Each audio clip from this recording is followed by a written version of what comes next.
It's day 37 of the Outside Freak Challenge. Good morning. How are you? Seems like every time you stop by, I'm drinking espresso. Here's to you. Day 37 of the Outside Freak Challenge. If you're new, I'm Z. And the challenge is to see how long I can stay out here in the wilderness. And so far, so good. I mean, there's been challenges. There's always challenges. That's why it's called a challenge. Where is the other? There it is. Monk fruit. That was just vanilla and 1, 2, 3, 4, and 4 drops of monk fruit. If you don't want to do sugar and you don't like sugar substitutes, check out the monk fruit. I'll have to add some down in the description below.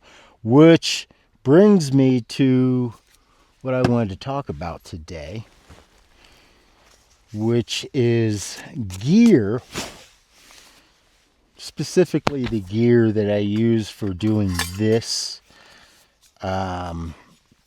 I use a combination of sort of standard camping gear and as much ultralight gear as possible, and we try not to bring the kitchen sink, although we are at base camp right now, and so this is sort of the closest resemblance of the kitchen sink, of the proverbial kitchen sink.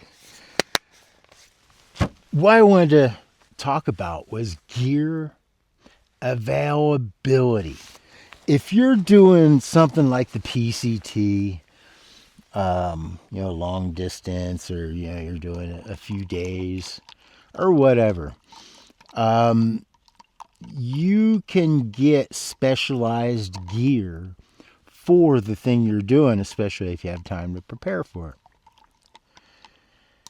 That's somewhat of a different situation than what this style of wilderness experience presents.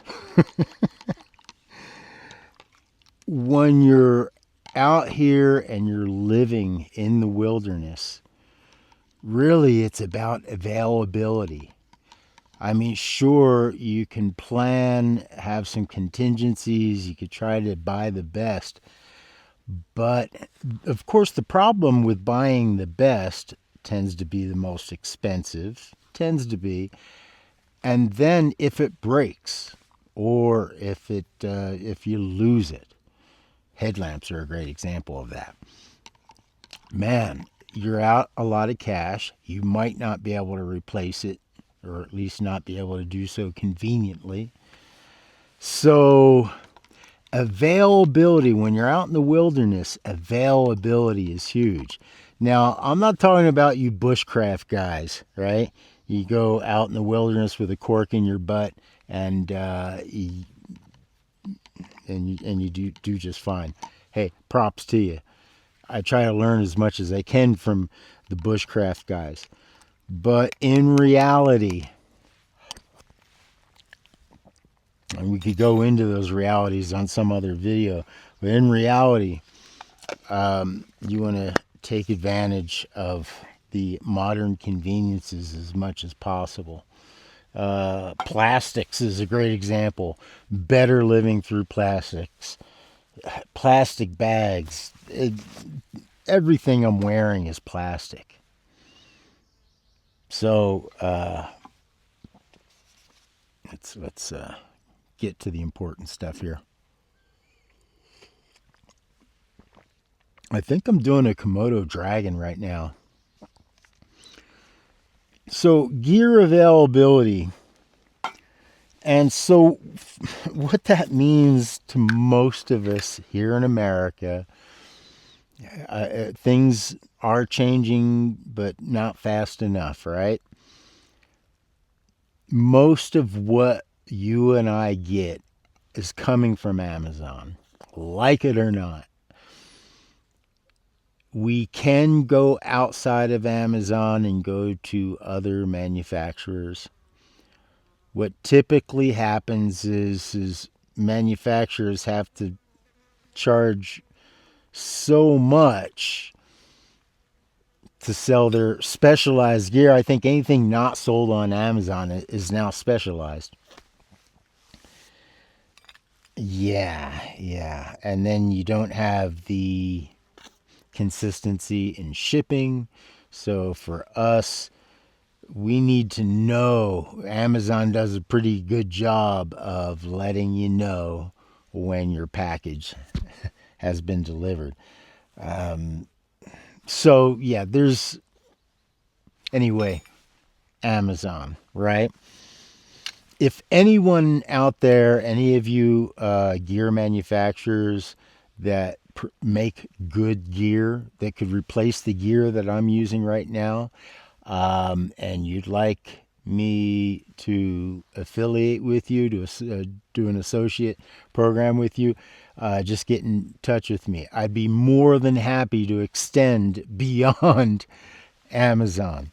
However, if you saw yesterday's video, I now have all of my gear listed and an Amazon link to each of those pieces of gear.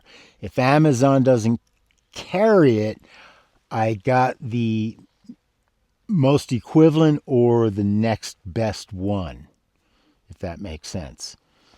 So about 75% finished with my gear list. You see it in the description down below. You could also go to patreon.com/outsidefreak, and there's always an updated gear list there. If you click the link to that gear and you purchase from that link, it will help the channel out greatly. Thank you in advance for doing so.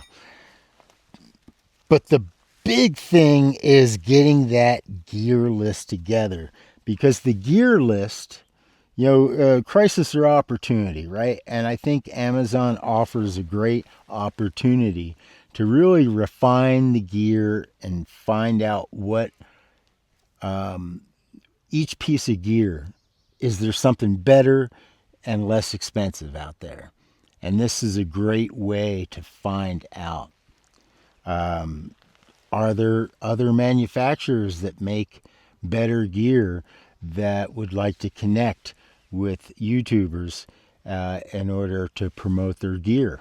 See, we're starting from Amazon, but hey, there might be enough gear people out there, outdoor gear and other types of gear vendors out there, that we might not have to use Amazon at all, perhaps. I don't know. I know, not in my lifetime, probably. So the gear list and gear availability. Ultralight gear is a great example. I love ultralight gear. It tends to be expensive. It also tends to not be as sturdy. So that means you're spending money and you're replacing gear. That's something you don't really want to do if you're actually living in the wilderness. Am I making sense here? I hope so. All right, I'm going to work and focus and meditate on this espresso. Have you ever been out in the wilderness? How long have you been out in the wilderness? What time of year was it? Where was it? Let me know down in the comments below. How long do you think I can last out here in the great wild of the Sierra Nevada and onward, because we will be traveling beyond this area?